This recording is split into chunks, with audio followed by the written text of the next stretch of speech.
குறிப்பிட்ட பசங்க மட்டும் இல்லை, காந்தலில் இருக்க எல்லா பிளேயர்ஸுக்கும் வாய்ப்பு கொடுத்தாரு. இன்றைக்கி கோல்டன் ஹாஸ்டர் கிளப்புடைய செக்ரட்டரியாக இருக்கார். நீங்கள் பெருசாகும்போது அவருடைய கிளப்பில் உங்களுக்கு தான் தம்பி கோல்டன் ஹாஸ்டர் தான் விளையாண்டார், நான் கோல்டன் ஹாஸ்டர் தான் விளையாண்டேன். நீங்கள் பெருசாகி வளரும் போது உங்களுக்கு வாய்ப்பு கொடுப்பாரு. சரியா?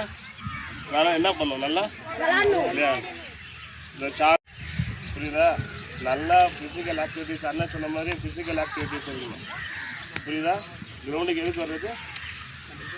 எதுக்கு? கதை பேசுறதுக்கா? விளையாடணும். சரியா?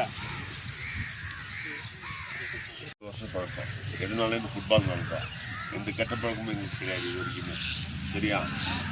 கிரவுண்டுக்கு வாங்க, முடிஞ்ச அளவுக்கு கிரவுண்டுக்கு வாங்க. ஃபிசிக்கல் நல்லா இருக்கும், நல்லா விளையாடலாம், என்ஜாய் பண்ணலாம். உங்கள் ஃப்ரெண்ட்ஷிப் குரூப் தானாக க்ரியேட் ஆகிடும். உங்களை அறியாமையே குரூப் க்ரியேட் ஆகிடும். நீங்கள் அறிமுகம் ஆகுது இல்லை, ஒரு ஸ்கூல் போன ஒரு ஸ்கூல் படிப்பீங்க, தெரியாது.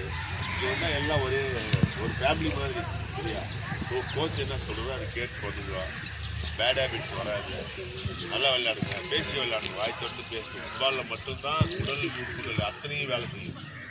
வேறு எந்த சத்தமாக சொல்லுங்க. யாராச்சும் வந்து கற்றுக்கிட்டீங்களே ஏதாச்சும் வாய் திறந்து பேசுங்க. 15 நாள் வந்தீங்களே, ஏதாச்சும் ஒன்று கற்றுக்கிட்டு இவ்வளோ நாள் வந்ததுக்கு ஏதாச்சும் ஒரு யூஸ்ஃபுல்லாக இருக்கணும்னா நீங்கள் ஏதாச்சும் கற்றுட்டு தான் வெளியே போகணும். சரியா? அது நீங்கள் உங்களோட இன்வால்மெண்ட்டு, டெடிக்கேஷனு, பஞ்சுவாலிட்டி. இப்போ வரீங்களே 7 மணிக்கு கேம்புன்னு சொல்கிறாங்க, நீங்கள் எல்லாமே 7:15 7:20 அப்படி தான் வரீங்க. அது இல்லை பஞ்சுவாலிட்டி. சரியா? டைம் 7 மணினா 6:15க்கு இங்கே இருக்கணும். சரியா? அதுதான் உங்களோட பஞ்சுவாலிட்டி. இன்வால்மெண்ட்டு, நீ எவ்வளோ இன்வால்மெண்ட், எவ்வளோ இதாக நீ கற்றுக்கிற, கோச் சொல்கிறாரா டக்குன்னு அதை அப்சர்வ் பண்ணி அதை நீ மைண்டில் ஏற்றிக்கிட்டு அதை கேமில் இம்ப்ளிமெண்ட் பண்ணணும். சரியா? அதை புரிஞ்சுட்டு விளாண்டா மட்டும் தான் கேம் விளாட முடியும்.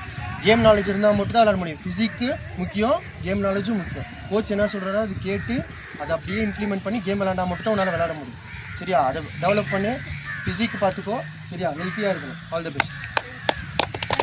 இன்னைக்கு சார் ஒரு நிமிஷம் சீனியர்ஸ் அப்படி ஜூனியர்ஸ் அப்படி சீனியர்ஸ் அப்படி பால் ஒரு